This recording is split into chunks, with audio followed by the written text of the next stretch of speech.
Order. Like, yes, it's a skeleton crew. You. I guess they want us to do roll call.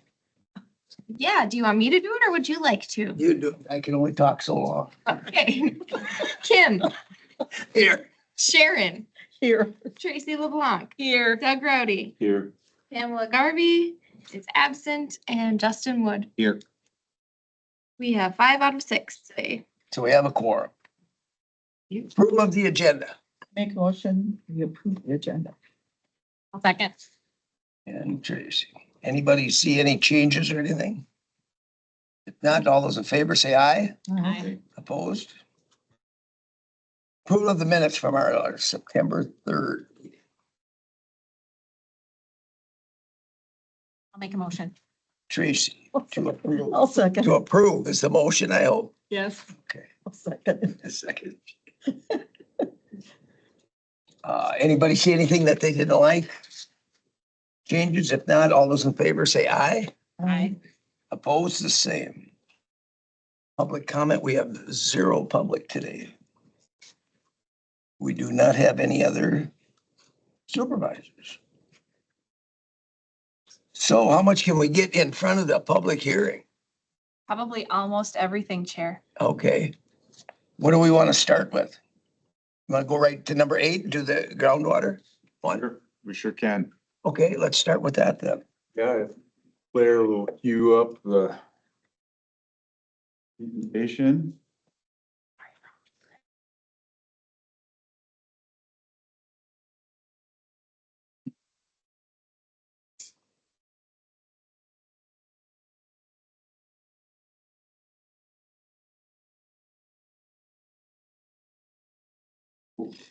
Nope.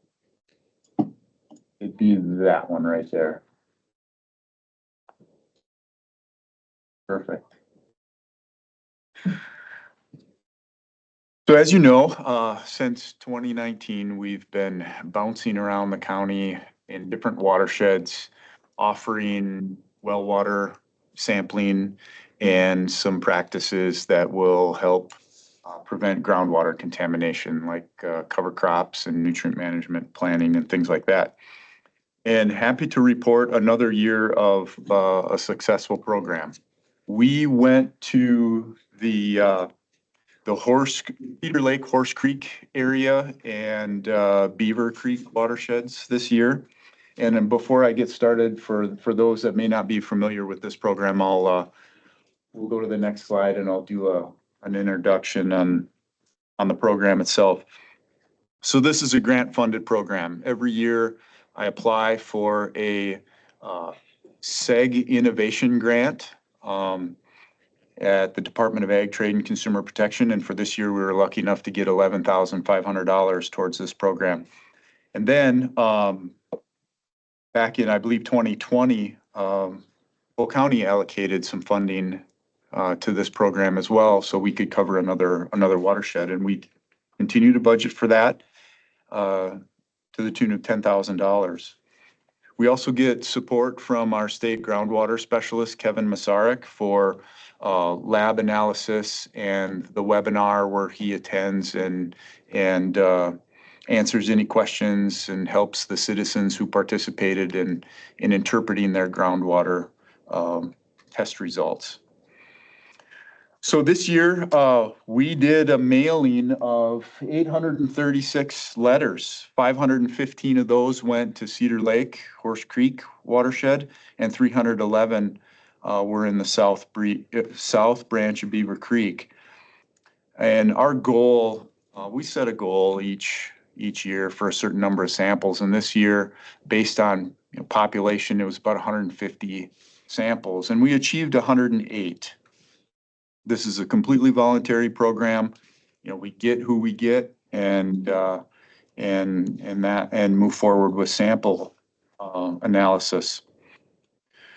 So through the process, we worked with those participants and provided guidance in taking the well tests and interpreted the results for the participants. They received a mailing and we were available for any questions. on, I believe it's October 10th. It's later in the presentation too. We will have a webinar. You're invited to sit in on that.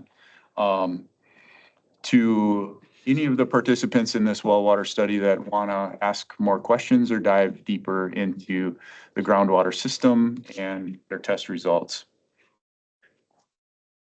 So we also, I mentioned earlier, we also provide some cost sharing for practices that can help with groundwater contamination prevention, and one of those is cover crops. So we're anticipating the installation of about 350 acres of cover crops in those two watersheds associated with this program.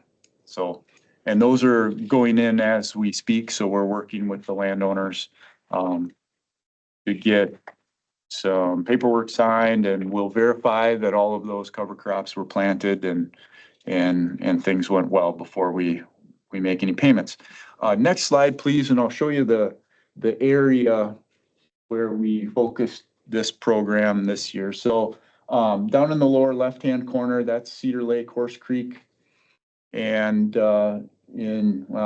moving east there, that's South Branch of the Beaver Creek, Moon Creek, and South Fork of the Hay River. There are some small areas of other watersheds in that area that we included in this.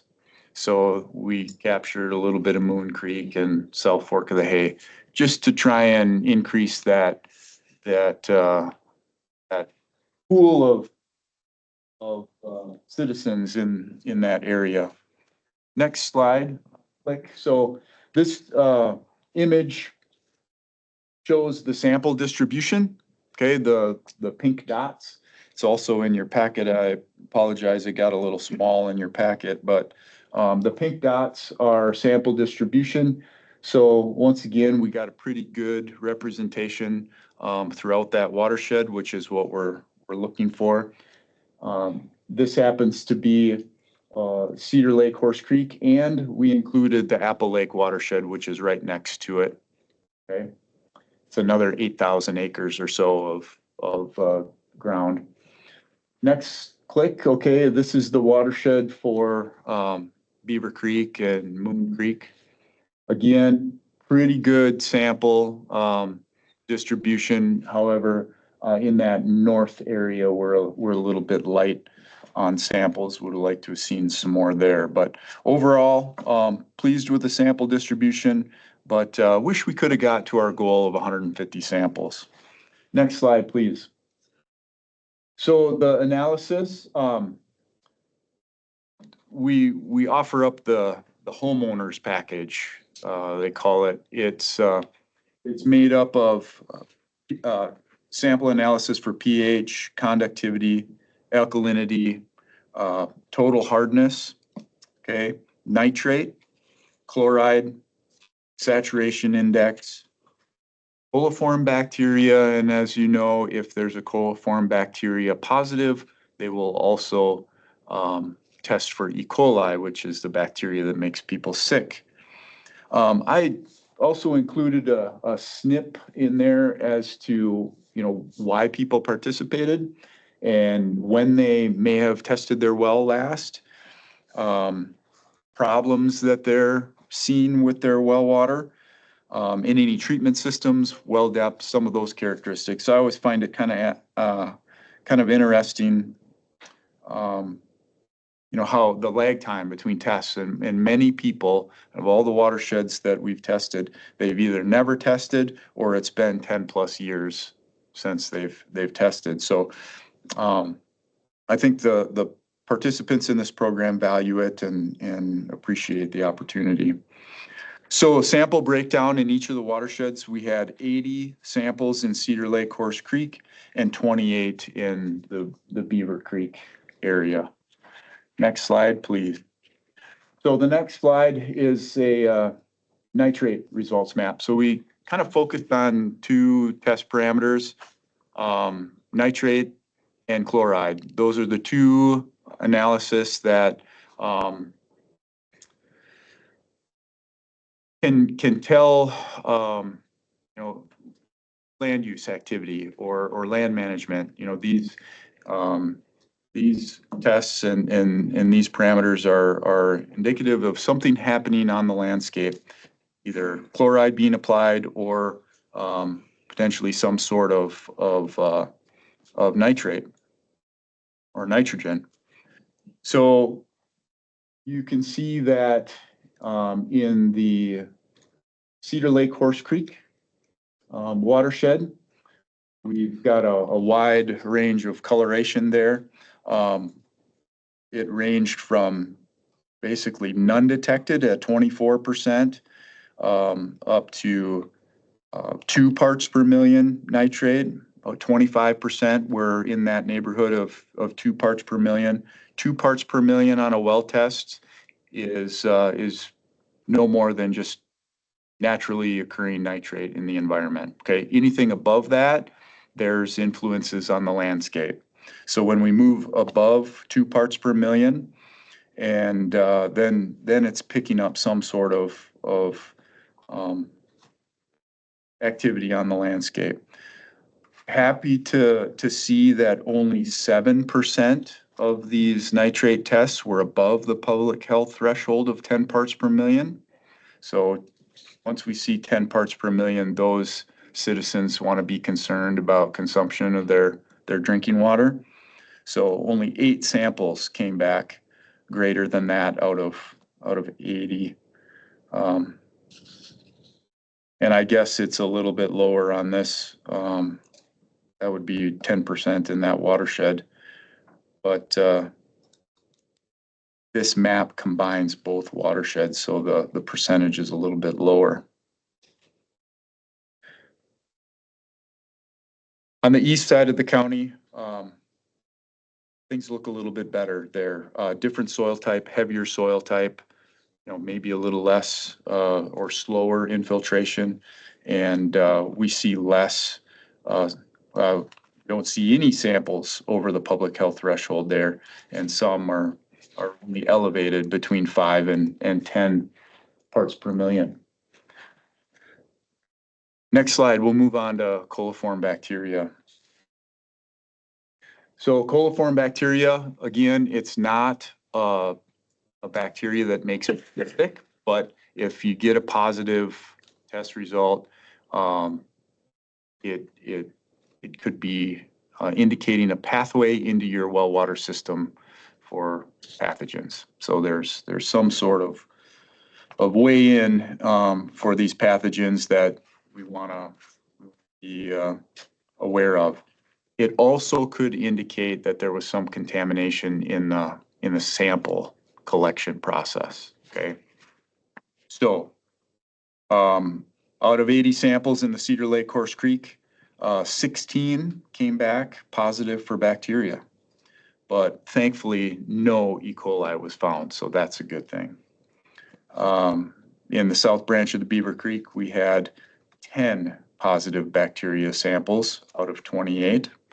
It's pretty high, 36%, but thankfully no E. coli. So all those people that had a positive coliform bacteria test, having them sample again to identify whether it was a problem in the sample collection process or if they really do have a breach of some sort in their system where these bacteria are getting in. Okay. Overall, the positive bacteria for all the samples was about 24%, and that's higher than what we've seen in the past. And the next slide, we've got a little breakdown of that. And so the table there shows how many total samples, 573, that we've taken throughout this program, and how many have tested positive for coliform bacteria, E. coli, and are above the public health threshold of 10 for nitrates. And it kind of gives a comparison to the statewide average. And we are trending below the statewide average, which is good. We ticked up quite a bit in the coliform bacteria line because this year we had more positives for coliform bacteria. So we're getting closer to that statewide average. We were well below it up until now, but only had one positive E. coli in all of those samples, which is really good. Statewide average is 3% there. We're far less than a 10%. And nitrate, we're pretty far under the statewide average there. So generally speaking, out of the sample set that we have, groundwater quality is pretty good for the majority of people. Below that, I just have a little illustration of the watersheds that we've completed thus far. So we have 42 watersheds in the county, and we hope to get most all of them, or at least offer this to all citizens in those watersheds. Next slide, we'll jump into chloride. And again, this is an indication of something being applied to the landscape, and I won't spend a lot of time on this, but levels less than 10 parts per million are desirable, okay? And we have many under 10. I believe that 69%, yeah, are 10 or below, which is good. And it's not really a public health concern, but it can affect the taste of the water. And levels, that happens in levels greater than 250 parts per million. And we didn't see anything even close to that. Hard to find anything in this sample set greater than 50. So Hey, Eric, that's good. Yep. on the chloride map, that's not the Beaver Creek, is it? That's something different that you got? Oh, my mistake. Yeah. Yep. That's an old map. My apologies. My apologies. I'm gonna bring up that quick, and I'll just read off the current. Forgot to update a slide. That's my mistake.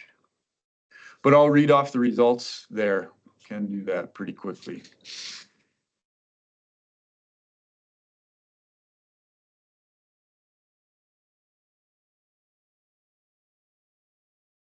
All right.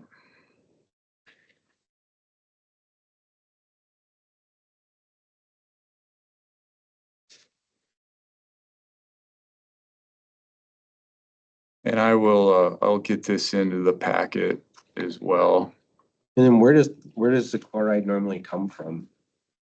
You like, road salt applications.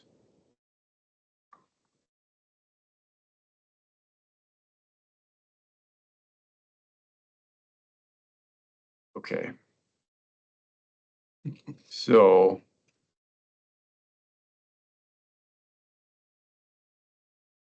When you've got like soft water system, mhm. water softener, does that impact? Would that take that salty taste away, or would it still be there? That would probably add a salty Salt, taste. Because of, that's what I wondered, Yep, because there's salt in that thing. it would, yeah, it would soften it. Okay, I've got the map here. Typically, we don't see issues with this. Out of this sample set, and again, I will get this map into the packet, but we had 56% of the samples less than 10, and 41 between 11 and 50, 41%, and only 4% between 51 and 100. So well below that 200 parts per million that we'd start to see or experience a salty taste or something, something within the water. So samples are good there. And again, my apologies for missing a slide update here. So next slide.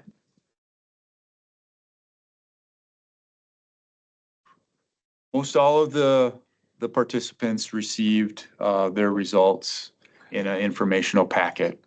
And again, October 10th at 6:30 p.m. we'll have a webinar on this, and people will be able to have an opportunity to have a dialogue about groundwater systems and their well tests. All well tests, we send them to the Water and Environmental Analysis Lab at Stevens Point, and they get plugged into a statewide database. Okay, so people can view what the groundwater quality is by quarter section, or quarter section, one of those two scales, probably quarter section, within each county in the state. And since we've been doing this program, we have sent a lot more data to that online well water viewer. So that's a big reason why we have used that lab for the bulk of our samples. We wanted to add to that data set too, because prior to this, there was kind of a distance separation and not many people were utilizing that service. They were using a closer service. When we retest, or if someone has a positive coliform bacteria hit and we recommend a retest, we're recommending that they come in and use our in-house lab here. And we've recommended a lot of people outside of the program to use our in-house water testing lab. So I'll just plug that. It's been very handy and convenient for citizens who want a quick and easy well test. So, yeah. It says one-on-one conversations. Looking back here at the positive test for E. coli, it was one. Yep. What result? I mean, I know the result, but what did you determine should be done? Sure. So we immediately reached out upon that positive test to this individual and had a conversation about the problems that they might have. We did have them test again, and then it was efforts to try and find the source. And from there, I don't have much more information, but we wanted to make sure that proceeded with caution using any of their drinking water. And of course, we suggested they not consume it, but then talk to a well driller or pump installer to start looking into their system to figure out, what might be the issue through more testing, things like that. So I don't know what they ended up. Let's not say that's this one, that in the past, have they determined what the problems are at certain locations? They must have it someplace. A lot of broken caps is what we run into. Yeah. And then it's a lot of, they're too low. And they can get surface water run in. They don't have the full foot above grade. So a lot of these, because I see that you don't ask for the age or the depth specific. Sure. I mean, a lot of those Well, we do ask for it. They can fill it in, but a lot of people don't know. don't know. Mhm. So that's a lot of it. But a lot of the ones like I do well testing too and stuff. If a mouse or something falls in there. Yeah. But even the test, if you take the water test, the wing of a mosquito will give you a bad test. And that would be, So a lot of times you have to shock it. You bleach them, they call it. You pour Yeah. I've heard gallons of of that. bleach and flush them. and that would be for coliform bacteria. E. coli is a little different bird. It's a little That's tougher. Yep, that's an indication of fecal matter in your well system. And so that could be, agricultural egg waste sources They're or- not sealed or- around the well, running right in. Go right down to it and do it. or leaking or failing septic systems. So, failing septic system could be polluting your own drinking water source. Yeah, if it's too close setbacks, yeah. And I can't really even, we can't really begin to even speculate what the source of contamination was in this particular case, but the focus was to make the owner aware and have them start looking into it immediately. So, That was good. Thank you. Yeah, that's a lot of it. It's a lot of age stuff too, it is. yeah, the coliform bacteria is a little easier to treat, Yeah, as Supervisor O'Connell said, through shocking the shocking system. with bleach and flush it. Yep. So in the interest of time, I'll move on here. Next steps. So this is a pretty major deliverable of our land and water plan. And we have a lot of citizen interest in groundwater health and testing. So we'd like to keep the momentum on this and keep it going. And we plan to do that. We've been approved for a SEG Innovation Grant again in 5. So we'll be doing at least one watershed again next year. And we have budgeted for additional funds from the county. So we plan to do the Rice Beds Creek, Apple River, and Mackenzie Creek next year. And since those are smaller watersheds, we'll probably catch a few adjacent watersheds as well to increase our pool of citizens to try and get to our goal. Any other questions? That rounds out 2024. You don't get any of the new wells, do you? When the new well's tested, isn't that on a database too that we could, but they flush it and clean it, so it wouldn't really be a good test.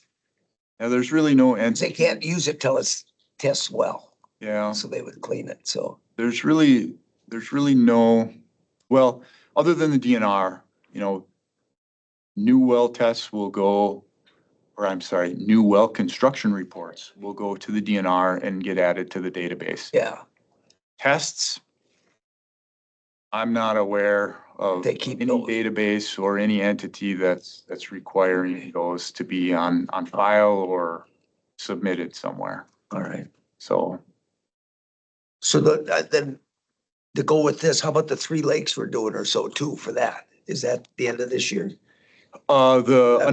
the undeveloped lakes, Yeah, undeveloped lake. Hmm. Yes, when is that the end this year? yep, you'll probably have Colton and Caitlin present on that in December. Okay, So, yep, yeah, that's finished or finishing up. We're working on a report here soon. Our field season is wrapping up, but yeah, all the data's collected and now it's just compiling that report and all that data. okay. So if an individual does a test, because I've done that, and you overnight it to wherever, Yep, that must go in a database. That must be kept in a database somewhere, isn't it? depends on where you send it. If you send it to the Stevens Point Water and Environmental Oh. Analysis Lab, yes. But if If- you send it to just that other place. Shit tech. If it goes to CDL. Colfax, CTL, Yeah, Chemical testing labs, I'm not aware of any database that they have. okay, interesting. It just gets analyzed and then the They send analysis the report. report comes back Yeah. to you. Mhm. Hmm. Interesting. I don't think they keep it down there. Thanks. You're welcome. Well, I'm sorry, Sarah, we didn't leave much time for anything else. That's okay. All right. No apologies. It worked well.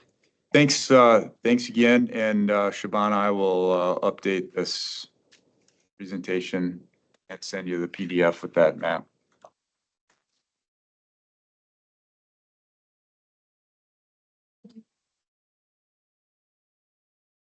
Look at that.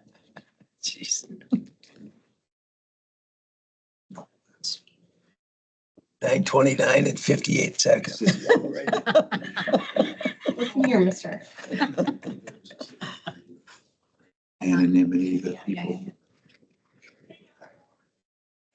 We're good then. We're good to start. Yes, it's 9:30 on everything else. That clock must have an old battery. We'll have to. Yeah, I picked that up probably 3 times after so many complaints, and it always still ends up wrong. It does. Run slow. All right. Let's open up the public hearing. Farmland preservation. Now, this would be the first go at it, isn't it? Public hearing? Yeah, Kind hopefully of the first- only go at it, but yeah. Only? Okay. Depends on how wild Kim's marker got. That's right, yeah. Let's see. There's always that. Oh, I- Oh, no. We're ready. It's got more than one color. Oh, no, it doesn't look good already. Not looking good. It'll be okay. it's just, it's highlights, so I remember to Oh, think about stuff. I had to get a new one today, It's a weekly occurrence, isn't it for you? just about. yikes. All right, Eric and I are gonna tag team, this topic for you guys this morning. I thought it'd be good just to, start it off with a little bit of background about the plan and then turn it over to Eric, for some of the changes that have happened and a little more information from his perspective. Obviously, you guys received this plan about a month ago, so it's been available for you guys to review for about a month. Same thing goes with the public. This has been notified that this draft plan has been available on our website for the last month. So anybody that wanted to make comments were able to for the last month. In regards to the purpose of the plan and the background, obviously this plan is developed with the purpose of identifying and then developing tools to preserve the most vital agricultural lands in the county. Another key purpose of this plan is to elevate and emphasize agriculture as a critical part of our economy and the future economic development in the county, and make sure that it's recognized as an important economic development tool for the future. In addition, this plan is a requirement from the state of Wisconsin, and when it's certified, it allows for agricultural property owners to obtain tax credits on their property. This plan was last updated in 2014, and it needs to be updated every 10 years, hence it's before you here in 2024.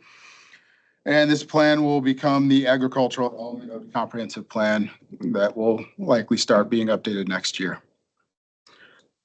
Moving on to the planning process. The planning process has been going on for roughly a year. We've worked collaboratively with regional planning to develop this draft as well as develop the process. And the process included some stakeholder meetings that we held last January with local elected officials, both town and state, some agricultural producers, agricultural businesses, and economic development folks. State reps, town officials, implement dealers, butcher shops, ag cooperatives, ag producers, even veterinarians were all invited to participate. So we tried to get as many people as we could that had an interest in agriculture and the future of agriculture in the county to give us feedback and input on this process. The stakeholder meetings were used to gather input on the agricultural opinions in the county.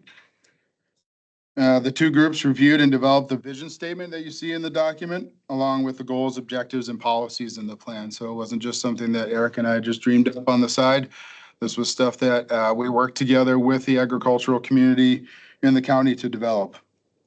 Additionally, the land evaluation and site assessment tool that you find in the plan that was used to identify the critical agricultural lands was also vetted and updated based on feedback from those stakeholder meetings. So the key elements of this plan, basically the compass direction for the county in terms of agriculture. So like the vision statement, the goals, the objectives, which will be the actions that the county will take in order to preserve farmland and enhance farmland in the county, were all a result of the direct involvement from the stakeholders in the sense. If you want, I can go through a detailed review of what the LISA model looks like, the one that was utilized to identify which land would be in or out in the plan. If not, I can move forward.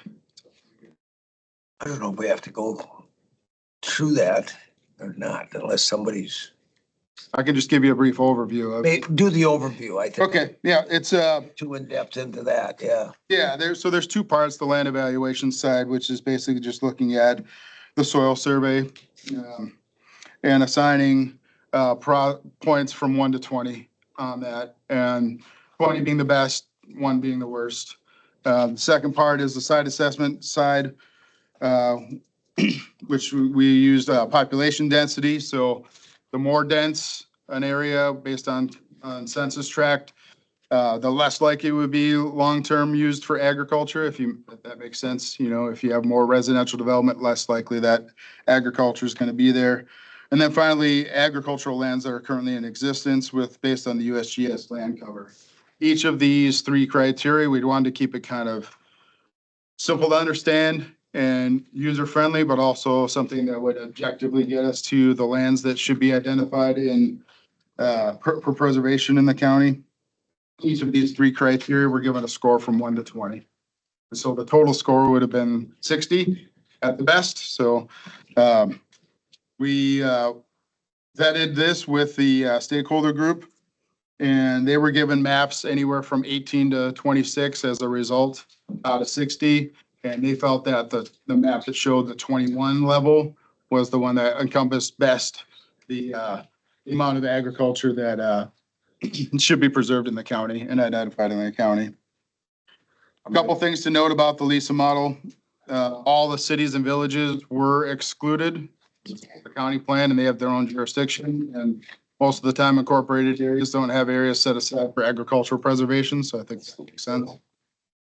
Oh, yeah. The agricultural enterprise area that we have in the southwestern part of the county, mostly in the town of Alden, some in Farmington, it actually goes down into St. Croix County, called Apple Lake, was given 60 points. So automatically included, since they have made a commitment already to the state of Wisconsin to preserve agriculture long-term. And so that's where we came up with an objective results of the 21 map for the LISA model. So that's how the land that was identified in the plan was identified. Any questions on that? And that would have been, that's chapter 7 in our, in the full plan. Is the land evaluation site Yeah, method. yeah, and the supplemental packet Yeah. that I sent out, handed out to you, is what the stakeholders were given at the meetings, illustrating, what each point value meant as far as land in or out of farmland preservation. And so on page 2, or actually page 3, that scale from 19 to 26 is what the green area that's included in there is basically what's in at each of those point levels. And they chose to be a little bit more inclusive at 21 than a score of 26, because a score of 26 on the land evaluation site assessment is really narrowing in on, the best of the best of farmland.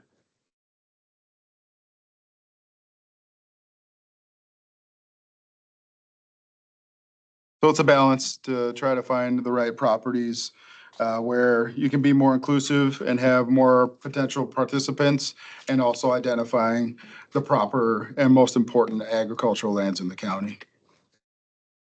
That's the balance we're trying to strike. And we have to have an objective criteria to meet that. We can't just say like, well, this person feels like they want to participate, so they're going to sign up, kind of. So Yeah, this farmer or whatever, it's, Yep. yeah. mhm. And one more thing, moving on from the LISA, and just a reminder about this plan. It is just a plan. It does not in and of itself have any land use regulations tied to it. It can be used to develop that kind of stuff if that's what's necessary, or what we decide as local elected officials to implement the plan. But in and of itself, it doesn't require that stuff. And participation by the landowners is entirely voluntary. So just to keep that in mind. And then it's broken down to the town. To the town level. Yep. So now some of the towns didn't get it for whatever reason, didn't open up their mail or whatever, or their email. I mean, so it's hard that way. I mean, that's just some of the things we had. Yeah, everybody got it. Yeah. They do have I it. confirmed it. Everybody They got it. got it. Okay. And we had conversations afterwards. I did follow up with all the town representatives that either the mail was undeliverable, or I had gotten wind that they they needed more information, so followed up with all of them and they were all aware at some level. At some level at least, so it isn't a surprise thing. Yeah. Shouldn't be. Shouldn't be, but you can't catch everybody, you know. No, that's we involved. know that for sure. But now it does say incorporation into the county, if we do it into the comp plan, Mhm. that this preservation plan supersedes all the other ones. So it becomes It's in here. the agricultural element. Yep. Yeah, I agree. Okay, so it does, so it's kind of gets rid of the old and brings in the new. So That's the same way, the same thing that happened in 2014 when we updated this plan the last time. Yeah, It had to- became agricultural element. So that's what that statement's for. All right. Yep. Otherwise, I can turn it over to Eric, and he has a few more things that he'd like to highlight about the plan. Sure. Yeah, we can talk about some of the changes. So, if there were any, responses or suggestions or changes as a result of this being out for review, they came in to me and I had a few conversations with town representatives. Nobody got back to me with any, things or changes on the content of the plan. But throughout my review and Tim's review and some suggestions from our previous meeting, I did go through and note some changes. We'll go through those. This also needed to go to the Department of Ag, Trade and Consumer Protection for a preliminary review. So that was completed and I have the response from DADCAB there. So I think to start, I just want to go through, what changes we had identified, make, and we'll do our best to kind of go through the plan and I can point that out. However, the version that you have has here up on the screen has been updated. So, Claire, if you want to go back to the table of contents, please. We had some discrepancies in the table of contents, which we fixed under chapter 2. So those should all read in numerical order. And in addition, that chapter in the body of the document was also updated. There were repeating numbers there. On page 6 of the document,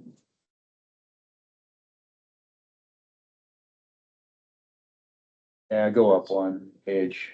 It'd be the third paragraph. Oh, yeah, That's our page 7. that's your page 7. Okay.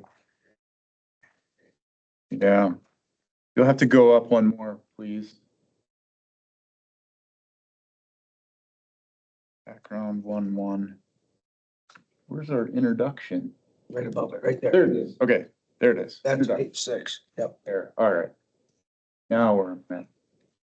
So, in the third paragraph there, upon review, just added some language identifying that citizen stakeholders helped develop the vision statement and, their involvement.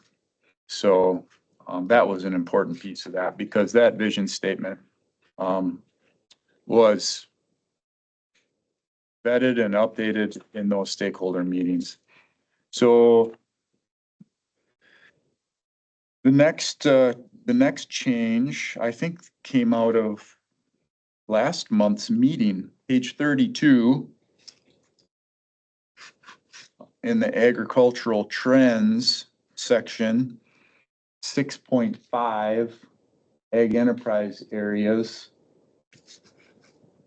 And farmers markets right underneath. So we made the revision there, villages of Balsam Lake rather than Amory. And moved Amory over to the city of Amory and St. Croix Falls. Moved Osceola to Village. Yep. as it should be. So Supervisor O'Connell, I think you identified that change and I wanted you to know that that one got made. So that reads right. Moving just a couple more pages of 35. Yeah, it'd be under 7.1 there. In the middle of the paragraph, I made reference to the U.S. Department of Commerce, which is incorrect. That's U.S. Department of Agriculture, Natural Resource Conservation Service. So that change was made. There aren't many more changes, so we won't be here all day. So did those changes all go back to West Wisconsin Regional Yes. County too? Okay, Yep, I notified them of the changes. They made the changes, okay, sent the document back to us. okay. Okay, so they're able to update their records. And I think the last one was just a formatting error on 49. We don't need to go there. But there was just some different text sizes and so forth in 9.3. The existing resources section. I'll just touch on quick the response from Tim Jackson at Department of Ag. He identified some of the changes that we already just talked about. But he did say that our PDF maps for each town were in too small of a scale. So that means that, we wanted this to be a good, easy printed version, and therefore each town on one page. Well, DADCAP wants a little larger scale. So we're gonna serve up a document with each town as one page to be printed for people, but then share a map set to DADCAP with that larger scale for them, so they can drill deeper into the parcels and identify parcels that are in or out more specifically on their. So that can be an appendix then, kind of? Well, the map set is an appendix, but we won't change the scale of those maps. They will be as you see them there because we feel that that's. That's close enough in general. Yep, exactly. All right. For our use, but DADCAP wants something a little bit more detailed, so we will provide that to them separately. But it'll be the same maps, just different scale.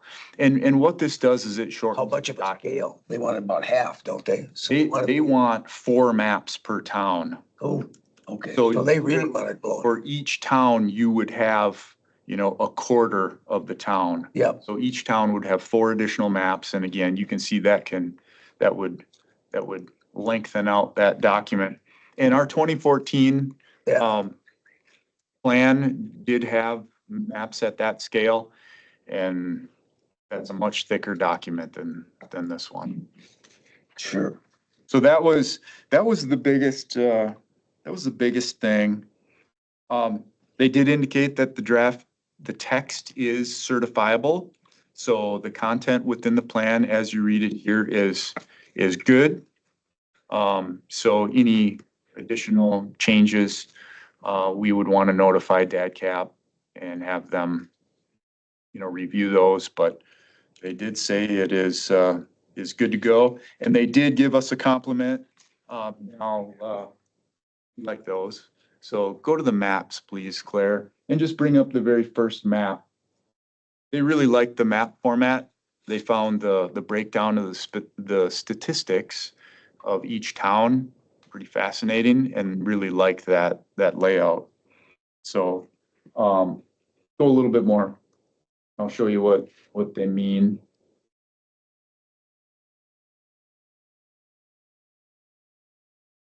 And I found that a very nice addition to this plan as well, and that the credit goes to Regional Planning Commission on that. That was there.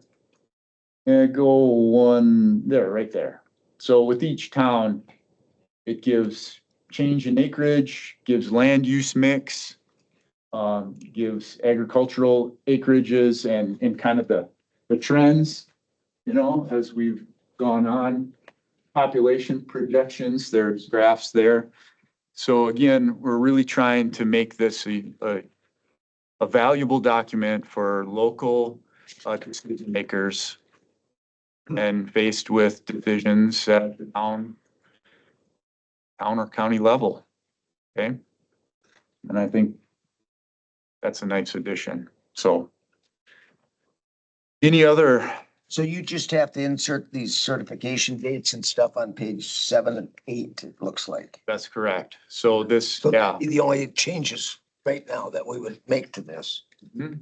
Yep, Uh, by resolution, the county board would adopt this plan ideally, that resolution would get inserted in here and Okay, the approval, other approval documents and things like that would, but that's about the only ones. And then it's just, most of my marks are is that we actually do some of the implementation, that we do go to some of these town meetings or get them notified sooner or whatever, but I guess 60, 90 days, I mean, what else?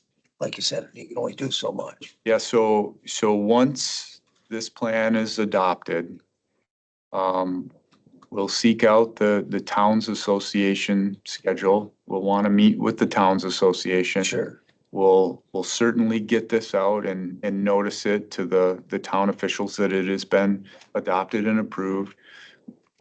Package up copies in some way, electronically or hard copy to the towns and get it to them and identify, resources at the county level that they can contact for program related questions or things like that. So that's kind of in my mind how we're hoping Sure. to move forward with this. And within this plan, we've also, listed some goals and objectives. And one of those is to be a little bit more engaged with the towns and farmland preservation.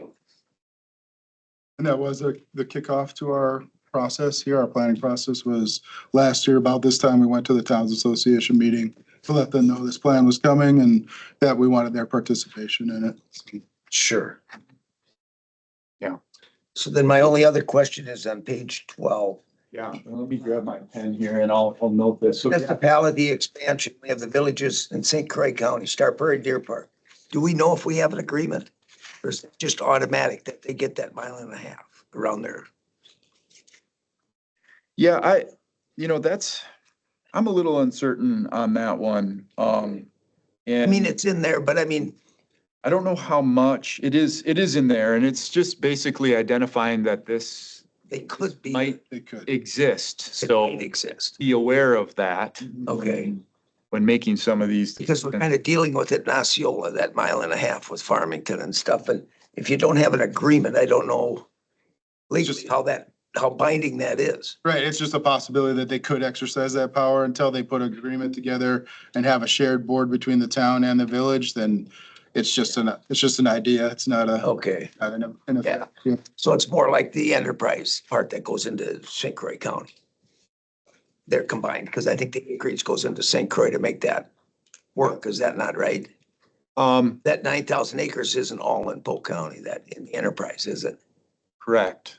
It goes into St. Croix. It does go down into St. Croix County. Okay, And certainly St. Croix County, citizens can participate in that or have active agreements through St. Croix County.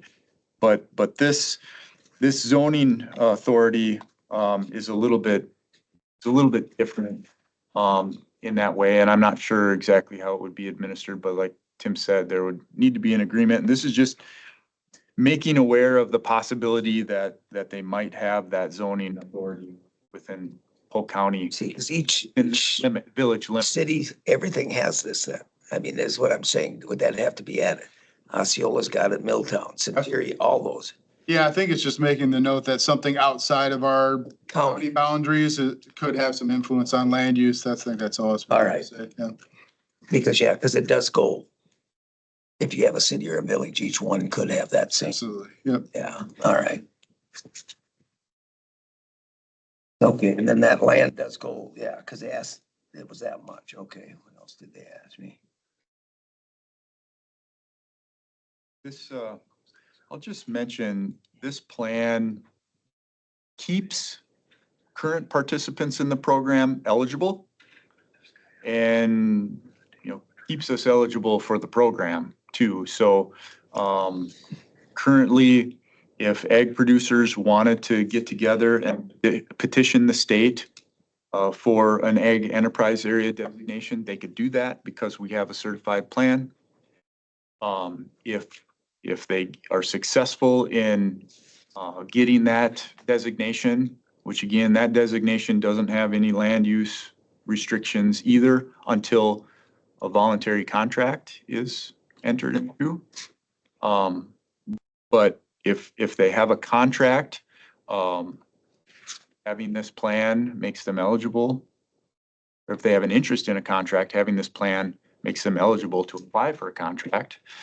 And, in the event or if we get some towns that, the zoning maps are consistent with the farmland preservation plan map, that town may be able to offer, farmland preservation income tax credits through, ag producers that have, farmland preservation zoning in their parcels. So anyway, this plan makes some programs available for the ag community, and some of the ag community is already participating. So it's important that we get this plan approved.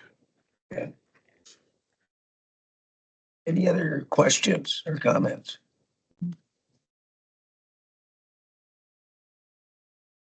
Thanks for your time. All right, here, we can close our public hearing then.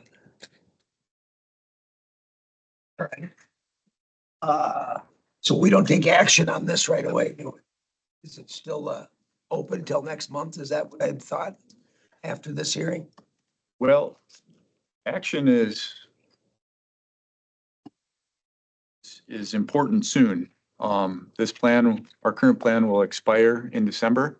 We'd like this to go to county board, between now and the December meeting.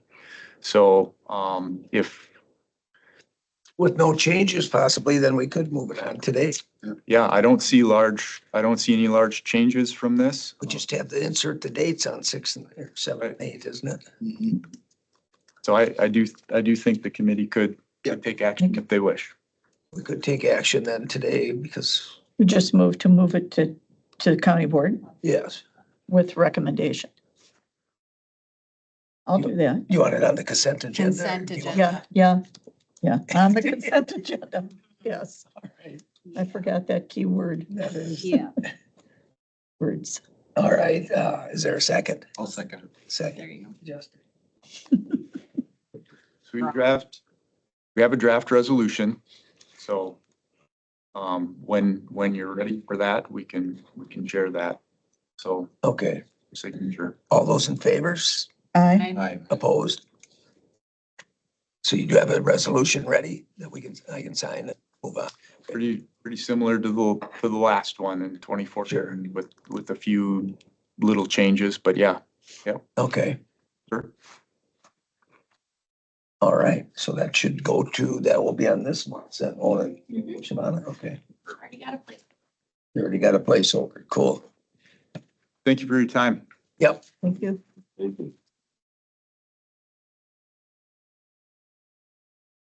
all right.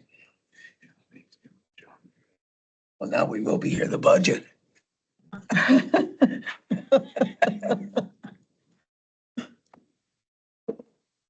Right here. Sure. I didn't bring my whole jet Oh, I pack. did mine, but I didn't. I'll go work. Well, good morning, everyone. See where we're at here. That you haven't seen before, but we'll go over some things and.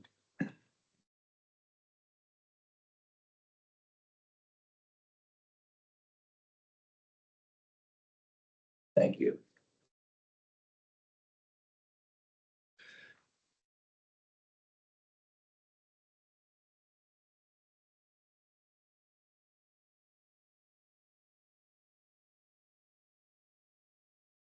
Many of these slides you've already seen before.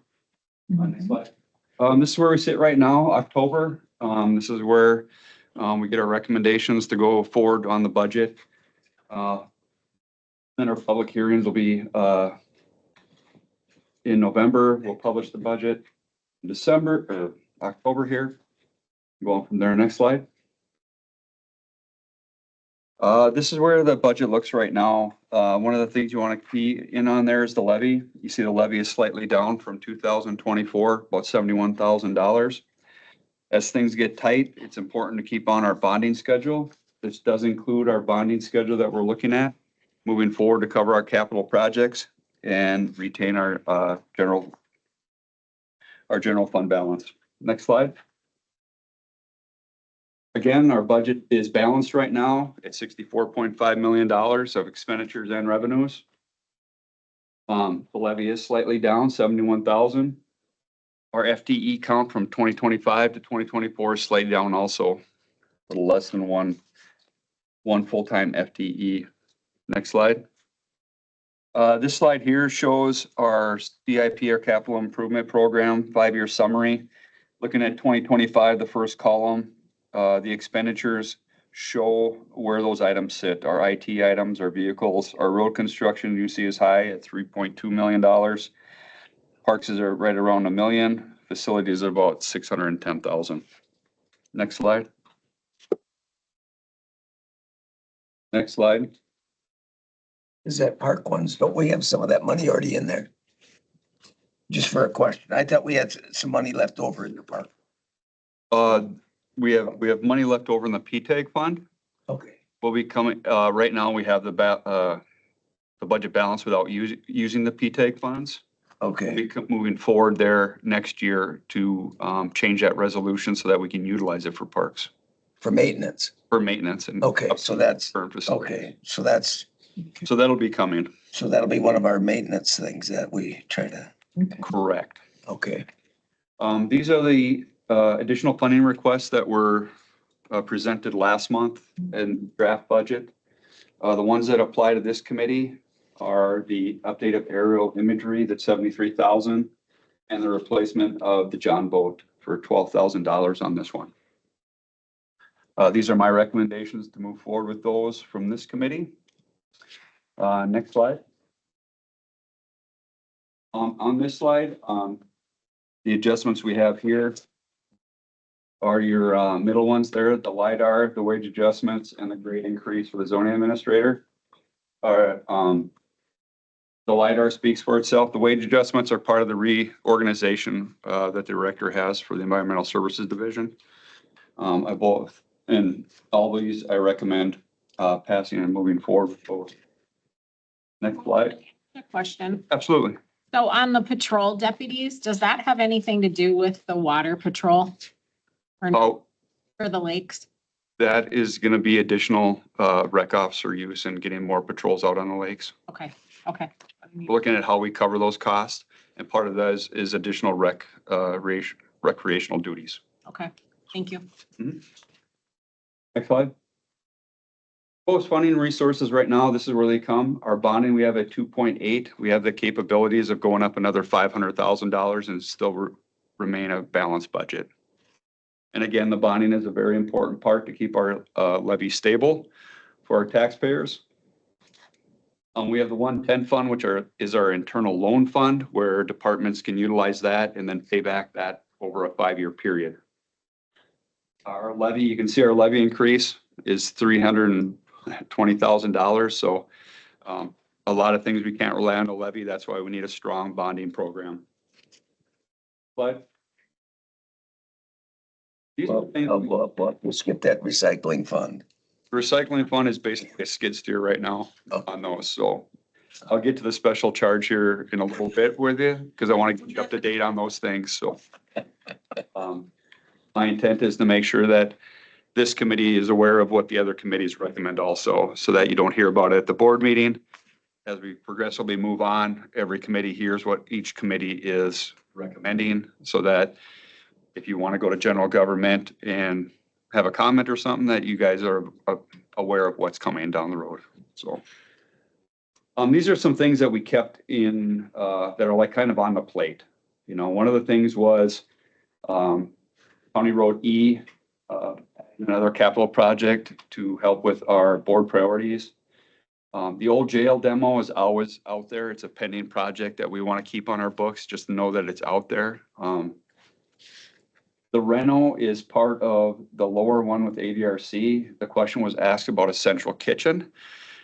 We've looked at 3 options on a central kitchen now. We're getting pricing on renovating the old jail.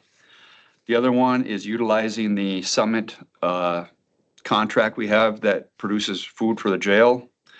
And if they could produce those meals for Meals on Wheels. The third option is renovating the Endeavors building and putting a central kitchen there, which the clients could help prepare those meals. And then we'd have a win-win with another rental client in that building to help offset the cost of maintaining that facility. So those options are there. The 50,000 Meals on Wheels, that would be like for initial design to get that kitchen moving. We don't have all the numbers yet, but that's one that we could pull the trigger in even after the budget passes, so. And the other one was brought forward is kind of off Supervisor Kelly's idea. What if we buy the equipment up front for the recycling center and have the special charge pay that back as we go then? You know, so that's still an option for the board to discuss if they want at the general government committee or at the county board in a committee of the whole. So that'll be on the agenda. Next slide. This slide basically tells about our general fund, and this is what's left to use. So the $5 million at the bottom is unencumbered balance. This is something that the board could use if they didn't want to bond and still do the projects. They could utilize this money, spend down our savings account instead of bond. I wouldn't recommend this, but it's an option for the board, or we can retain our funds and not do any projects and be at that point. So next slide. This again is, this fund shows the unencumbered balance without projected carryovers. So we still have carryovers from this year that's gonna go to that, but the $5 million is what's spendable for next year. Next slide. This is what we're looking at right now for bonding. The amount actually is 2.266. With that, we have the 110 fund, the levy, recycling again for the skid steer, and our total right there. Our proposed source is optional. We do have the capacity for another 500,000 with that, and I'll get to that shortly. Next slide. Questions and answers. For this committee, what I was looking for is the recommendation for the AFRs that pertain to this committee. So it'd be those investments and the boat, the LiDAR, and those ones highlighted on another page. So that would be the recommendation. Just a recommendation is all we need, isn't it? Yes, recommendation to move those. To leave those in here. Okay. I would do that. I would recommend that. So it's the 73,000 on the aerial, 12,000 for the boat, Yes, 975 for the LiDAR web application, and the wage adjustment zoning tech for and the planner. Yes, the 7 and the 4. the 7 and the 4. Okay, county Yeah. planner, excuse me. Yep, there's 3 on that page. Mhm.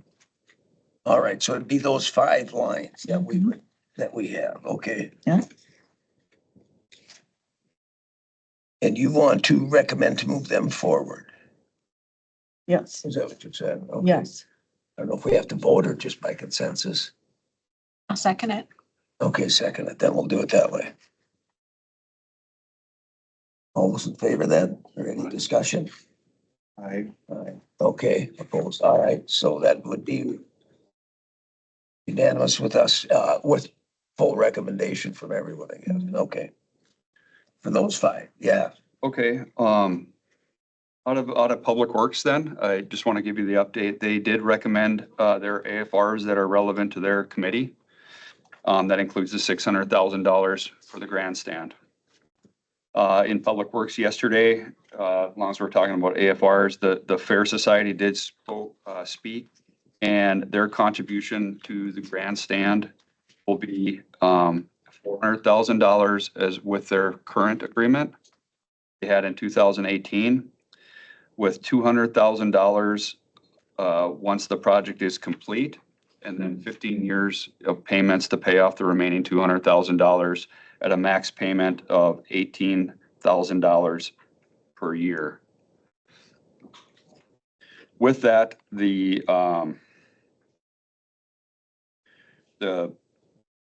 Public Works committee recommended to go to general government with their AFR for $600,000, utilizing the $400,000 fair contribution, and then reallocating, Is that on top of the 600 or that's part of the 600? that's on top. On top, okay. And then on top of that, reallocating the $700,000 of the broadband funds to the grandstand project. Ooh, That brings us to our total of 1.7, which is estimated for the grandstand project. With that, they recommended adding an additional highway project, County Road E, at $500,000, and the remaining $100,000 of the broadband money to that project to use all the $800,000 broadband money that's left on the table. does that take us out of being a broadband county? No, No, we're still, Doesn't affect any of our, no, that- we okay. have 93% plus in the ditches now, well above the, but I mean, because we've allocated that towards it, I mean, that's, we still have on the books that if a provider gets a broadband grant from the state, they can apply for their $1,000 additional funding. whatever, okay. That's still on the table. And then also recommended to general government was the recycling special charge of $35. 30, I thought. They recommended 35. Okay. A year, a month. We had the options of 30, 35, and 40. And the last thing we wanted to do was not, set it low enough that we have to come back in 2 years to Okay. do it. So my recommendation was 35. Uh-huh. That was my recommendation. They went with that. If this fund does get very liquidated and very, that's the wrong word. If we get a lot of money in this fund, it becomes like we got too much money in it. Uh-huh. We can always go back and reduce the fee at that point. So, but those. Was that a yearly fee or a monthly fee? What is that? That's a one-time, that's a yearly fee On your tax on statement. your taxes.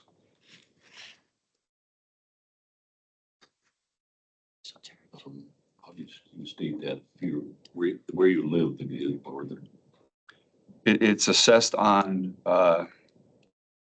Improved. improved properties, Newly improved? improved properties. it just means that if you have a 40 of land, you will pay the $35 Yeah, on that. correct. But I mean, I get my recycling picked up already, so I get to pay twice. You're gonna pay My 3 times. recycling's already getting paid for, so now I gotta pay for it again, You're gonna pay 3 times, Kim, at least. because it's you. Yeah, It- I mean, I had to wait for him to pick it up this morning to get out of that's why, but, so now I pay it again. Yeah. I pay too much recycling, okay. But I want to make sure that you guys have the updates of what they're recommending, and so that you can, Yeah. if you want to attend general government and be in that discussion. I'd have to go to a public hearing, referendum, anything. And then that one will also be in committee of the whole for you guys to discuss, I believe, Okay. with that. So you guys can have an open discussion on it.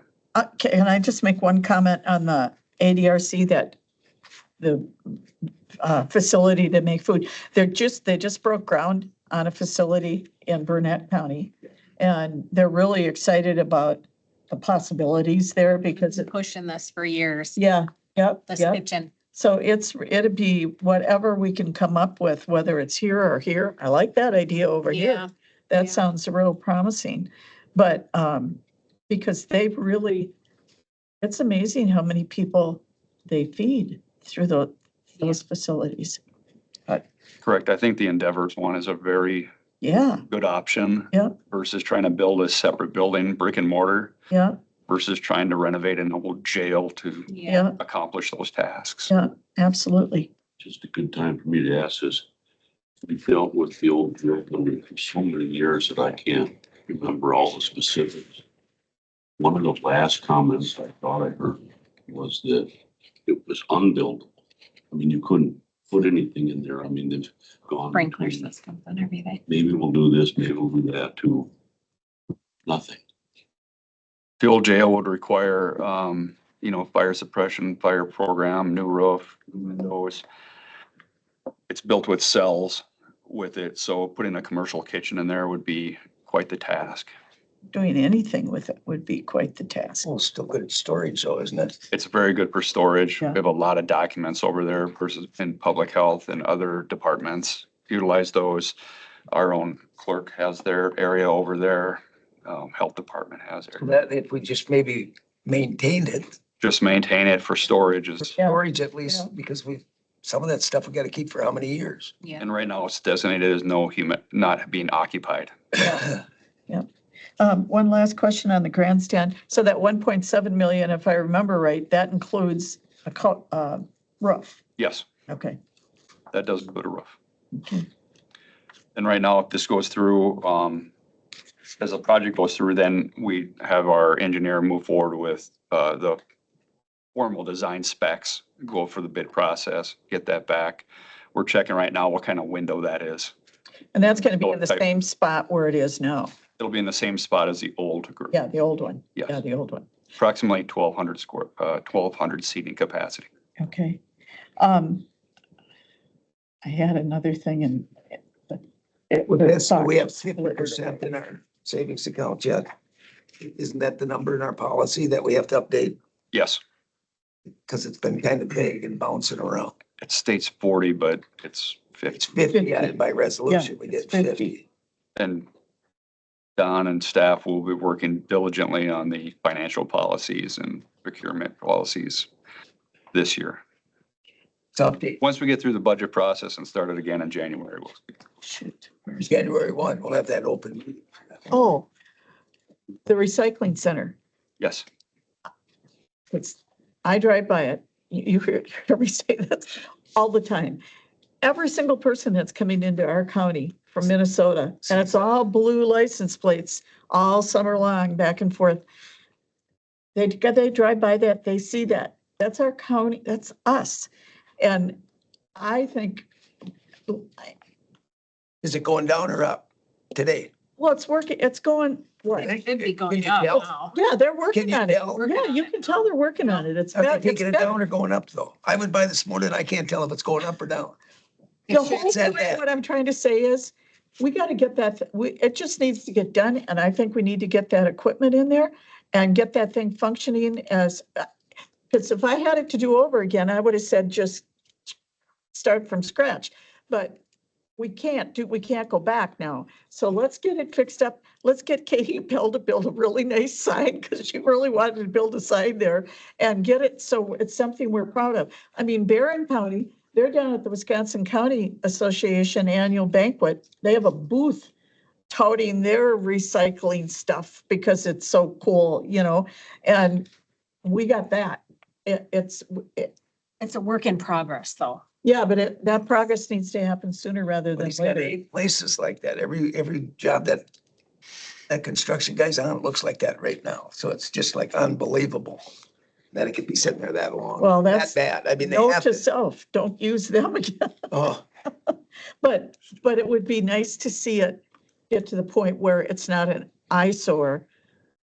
Because it was an eyesore before too. So it would be nice as people are driving by, they could say, yeah, look at that. Polk County's really Oh. doing a nice job with their, to get to the point of a nice signage out front or electronic signboard that actually states when, the events are, the public cleanup events, the hours, something, yep. who to contact. Yep. For that matter, even post county job postings on it, so Do they, more information out. do they ever take those bins and the ones that are all rusty looking and stuff and, Fix them, yeah, paint them, yes, okay. yes, we do. We have nearly 50 bins now. we've had quite a few new ones. They run around 10 grand, so we repair as we Yeah. can and move forward with them. Yep. Good. Because most of them are pretty full, pretty fast, aren't they? Like Osceola seems like it's once a week they're full, Right. not even 2 weeks. And now with the board investing in the recycling center and the recycling, Yeah. you'll start to see all that stuff change.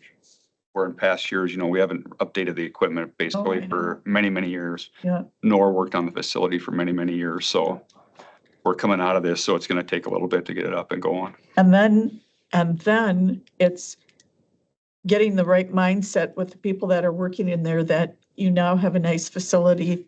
Let's keep it nice, and set those expectations. And that, we found that out with the highway department also.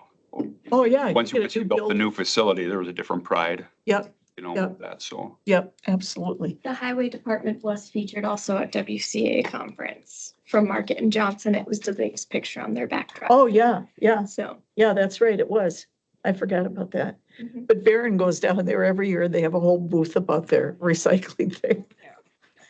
They have a incinerator, Yeah, incinerator, yeah, so they're Yeah. burning everything. yeah, yeah, I know it.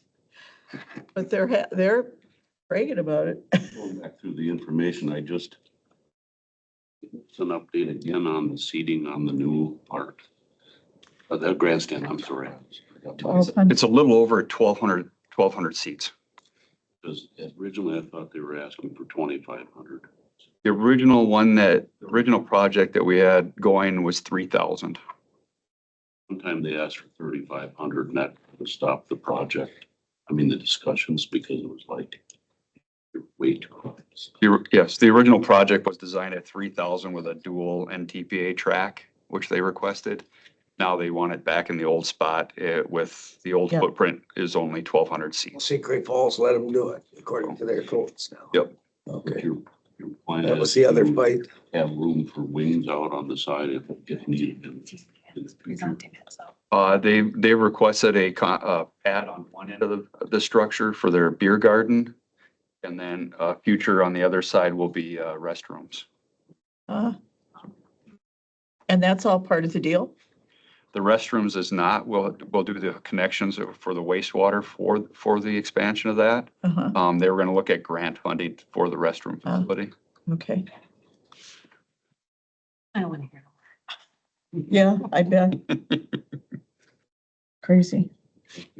You bet. Okay. So 9, we should, recommend it. Now, number 10, are you up there for that too? What's number 10? Tax deed. Tax deed update. I can give you a tax deed update where we said, I got the last report from Amanda Okay, on there, and we do set it to 64,000. so it is down to that. It is Yes, down. it is our original number. That number was scary. Yeah, Should put my glasses on. Do this. Right now, the total ending balance is $64,518.33. So we've kept Better it down than- there. Yeah, it's Yes. county board, wasn't it? Tim? 2 million. A million, but that was, That was the day the, it's before the second half. yeah, That's different than tax deed property we've taken Yeah. versus Right. tax delinquent property on everyone's stuff, Yeah. but that's a report. So we're sitting, okay, so we're sitting pretty Good. good. Now we just gotta work through that Right, Act 216 to get how Yeah. we're gonna do it right. how we're gonna do it, correct. yeah. Okay.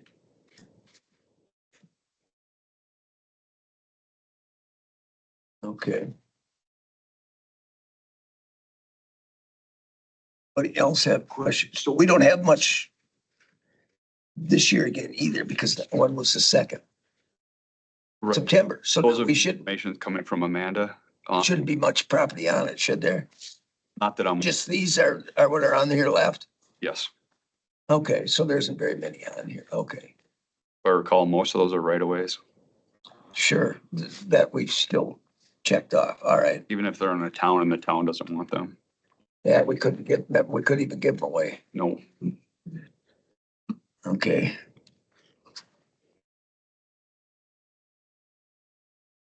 All right. Update, Sarah's update. Yeah, I'm gonna keep it kind of brief, as we enter into October. Thanks, Mo. As we enter into October, obviously, all of our contractors are doing their final push, what needs to get ground. Always an uptick in sanitary permits, this time of year. You will see 2 new roads were petitioned for address changes. They were petitioned yesterday to the Public Safety, Public Works Committee. They met to review those petitions, and they recommended denial of those petitions to the full county board. You'll see those in October.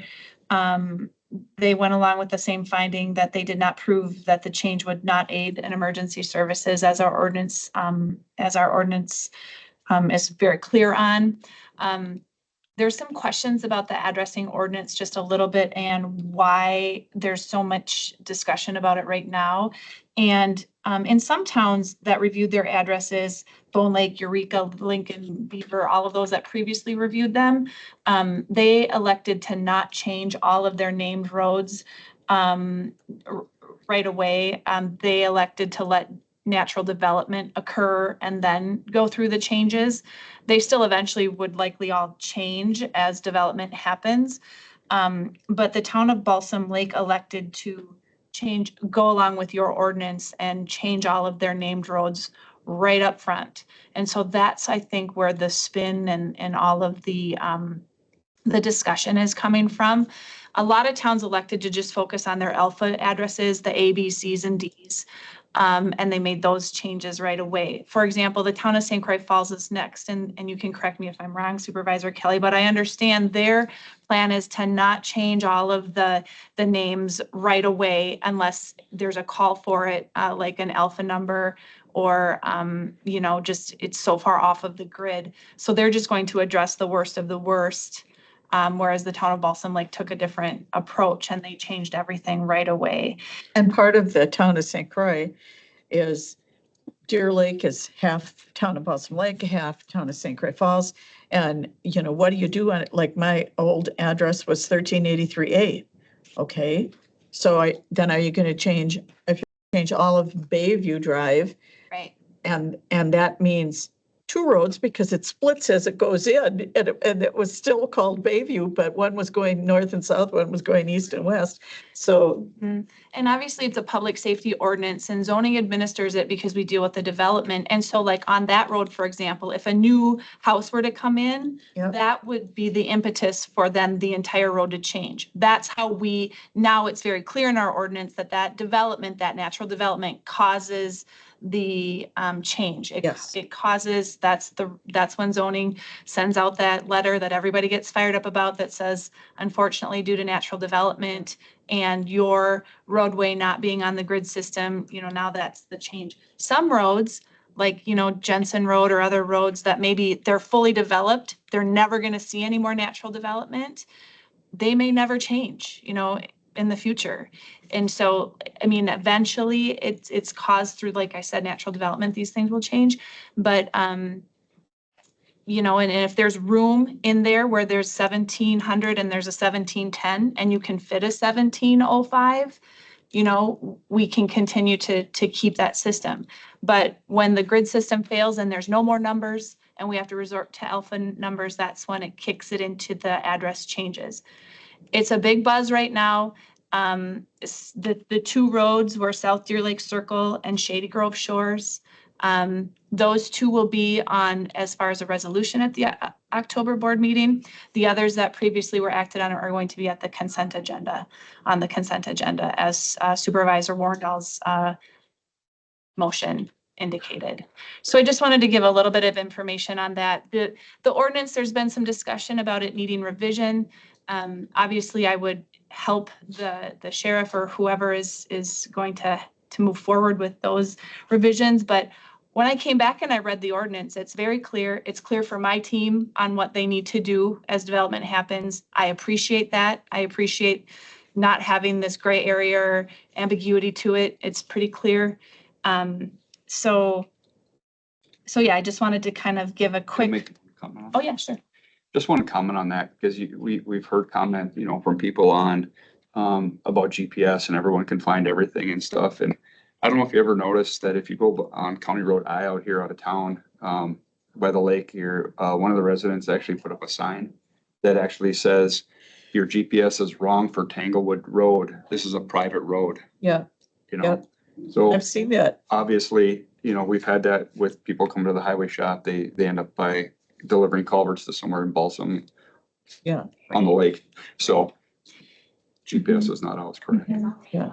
And you know, Supervisor Rowdy is on the Public Safety, Public Works Committee, and like even the discussion around like, how can some counties it work and some counties it not? All I can really say is in Polk County, the grid system definitely helps new emergency services personnel, new sheriff deputies when they come on board. And I think the balance, when I came back and read that ordinance, that the county board seemed to really focus on was to have a heritage sign opportunity where you can try to retain some of that history here and keep those heritage signs. It's just that that's not your address. The green sign at the top, well, there, you know, 133rd Avenue or street, you know, that becomes your address. Dual addressing is a nightmare for dispatch. So we don't want to go that route.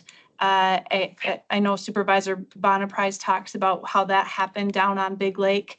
And they retain some of those A, B, C, D, E, A, A, B, B areas. Those are a dispatching nightmare, and she's thankful that there's only one of those so that when a call comes in, there's some institutional memory there and they know that area. That's just what I'm being told from them. And again, zoning, we get stuck, not to belabor the point, we get stuck administering that ordinance because we deal with the addresses as they come in and we have to assign them. So are there any questions about that? Or is there any additional information that you want from me or my team on the addressing ordinance? Like I said, it's a hot topic right now. Okay, let's not talk about addresses There anymore. we then. go. Other than that, I'm happy to kind of be wrapping up my first budget cycle coming back. So I really appreciate Don Wortham and his team and Administrator Norby for all of their help as we move through, you know, the first AFRs. I've never done those before. We used to just do budgeting so much different. So I've appreciated learning and finishing that. Other than that, yeah. Business as usual. Stop in anytime if you have any questions. All right. So our work plan is what's next, isn't it? Yeah. Looking right? Mhm. Yeah, for November. I have one request, Ms. Yep, Mr. go ahead. Chair. If you could just add to every agenda item an update from the administrator. Yeah. Just in case something comes up during the course of that I have a slot there to report something. Oh, you can. We want to let Mo talk. That's kind of iffy, isn't it? Do we put him in there? now? Questionable at best. Okay. There will be a zoning public hearing at next committee meeting. Is there district change? There's district changes. And then obviously November 6th, we're entering in our ordinance rewrite season. So we will have, that will kick off our ordinance season. So do we have some that We have do. come to the top? So let's start with those or whatever to look at Yes. some. Okay, Mhm. so we, Yes, like state statutes that are pretty clear that might not be in our ordinances, some things like that. Yes, we do have a list. So so that we, so it's not, yeah, so it's ordinance review or update or whatever, or. yes, it will just, obviously on November 6th, we'll just start with giving information. And then if there's. Start with a list and so we can start looking into. Yes. Okay. And if there's anything that you've heard or that you know of, feel free to reach out to me.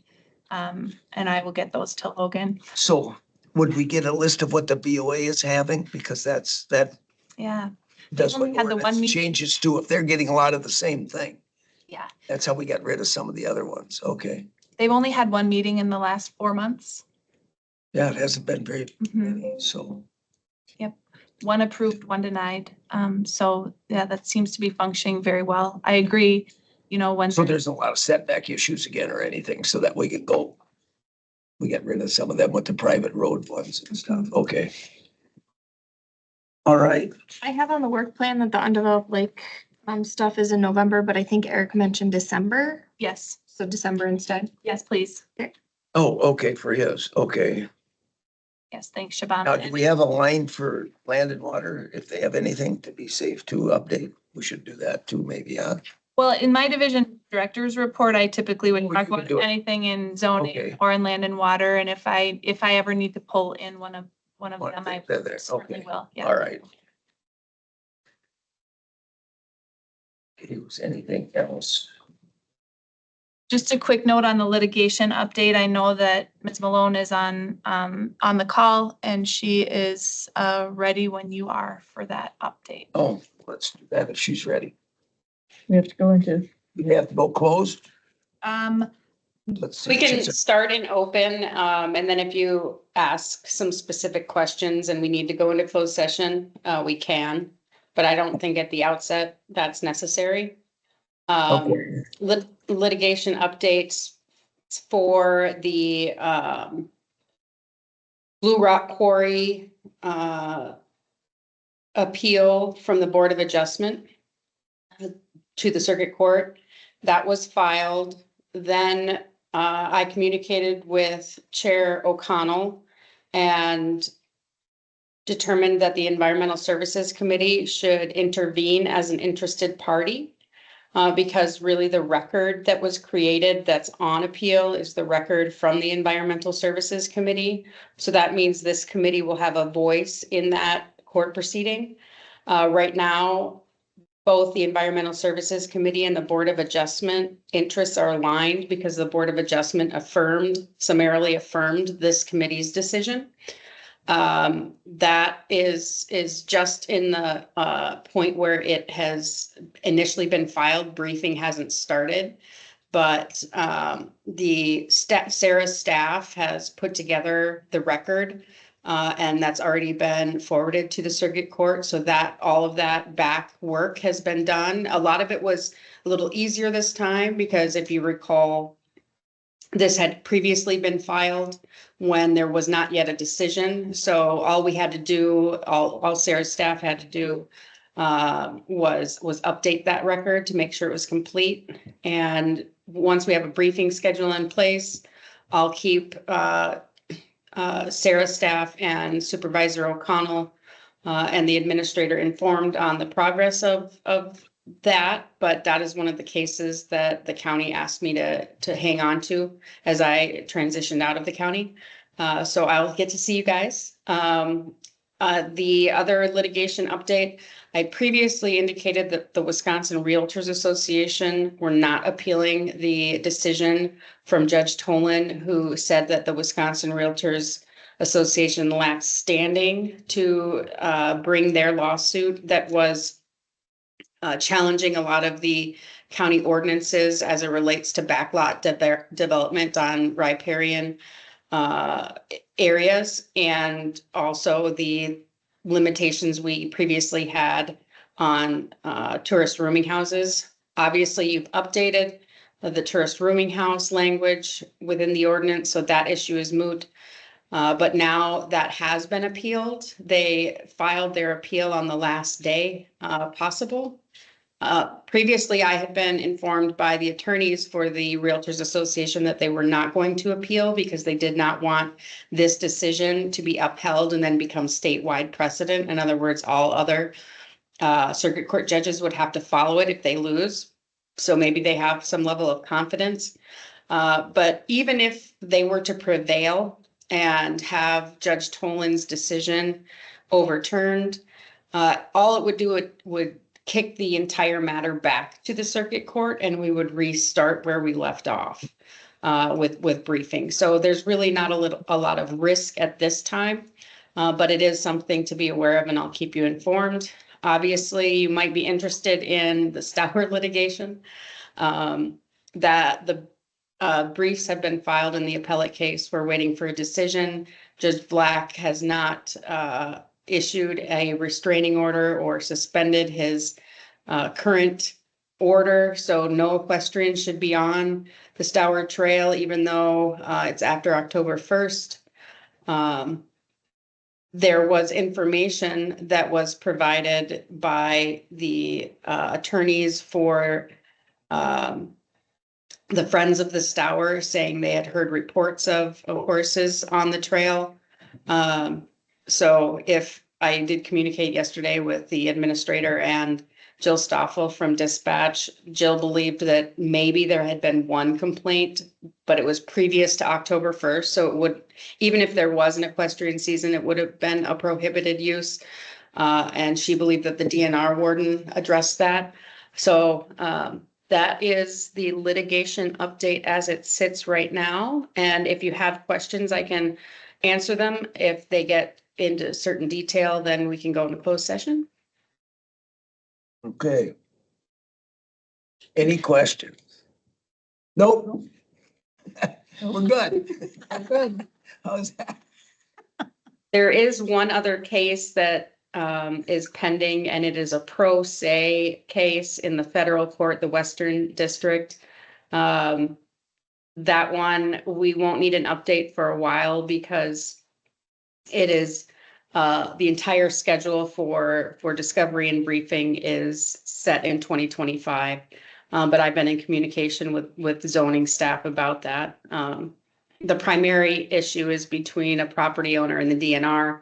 But the zoning office was looped in, and so we're defending that as well.